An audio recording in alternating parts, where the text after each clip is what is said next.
एक education mafia था। Education में बात कर रहे हैं, मुझे याद है वो जैसे आपने जो कमजोर तबके का जो सीट था रिजल्ट आते ही एक झटके में आपने इंश्योर किया कि नहीं इतनी सीटें तो आएंगी। दवाइयों का माफिया, इन्वर्टर माफिया, बिजलियों का माफिया था। इन सब माफिया के खिलाफ जब लड़े तो भाई वो रेड कारपेट वेलकम तो देगा नहीं। 5 साल में ये लड़के नए नए आए राजनीति में, इन्होंने स्कूल अच्छे कर दिए, तुमसे क्यों नहीं हो रही? तब इनको लगा यार इनको तो फंसाओ और जेल में डालो।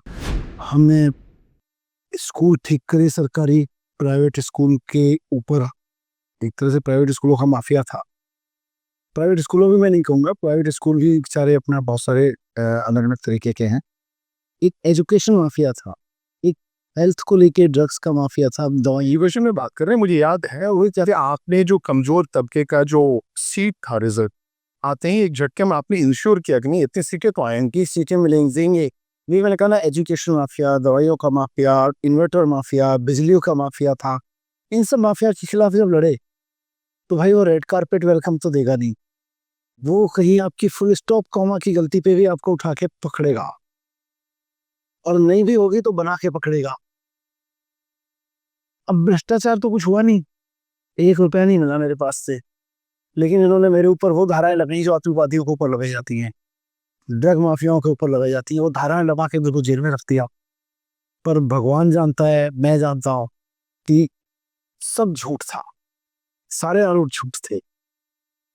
तो मैं तो लड़ रहा हूँ। और देखिए मेरा मकसद क्या है राजनीति में आने का, जब आप गए थे मेरा उस वक्त मकसद यही तो था लोगों, मैं तब तो राजनीति में आने का सोचता भी।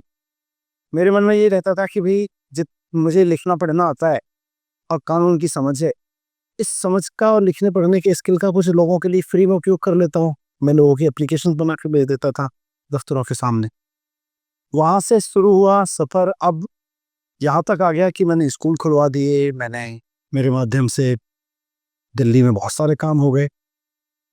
तो बाकी सब पार्टियों को लगने लगा, उत्तर प्रदेश में बीजेपी को पूछने लगे, हरियाणा में बीजेपी, इवन गुजरात में बीजेपी को पूछने लगे यार ये 5 साल में लड़के नए नए आए राजनीति में, इन्होंने स्कूल अच्छे कर दिए, तुमसे क्यों नहीं हो रही? तब इनको लगा यार इनको तो फंसाओ और जेल में डालो। तब इन्होंने ये किया। ये बताइए आप जो आपने कहा जेल की और पॉलिटिक्स बड़ा जीत ना, आपको लगता है इस चुनाव में आपका जेल जाना को फायदा करेगा या नुकसान? तो जेल जाना फायदा करेगा या नुकसान करेगा मेरे को नहीं लगता। मेरे को सिर्फ इतना लगता है कि मैंने जो काम किया, मैंने शिद्दत से आलोक भाई सुबह से लेकर शाम तक काम किए। मैं सुबह उठता था 7 बजे, स्कूलों में चला जाता था।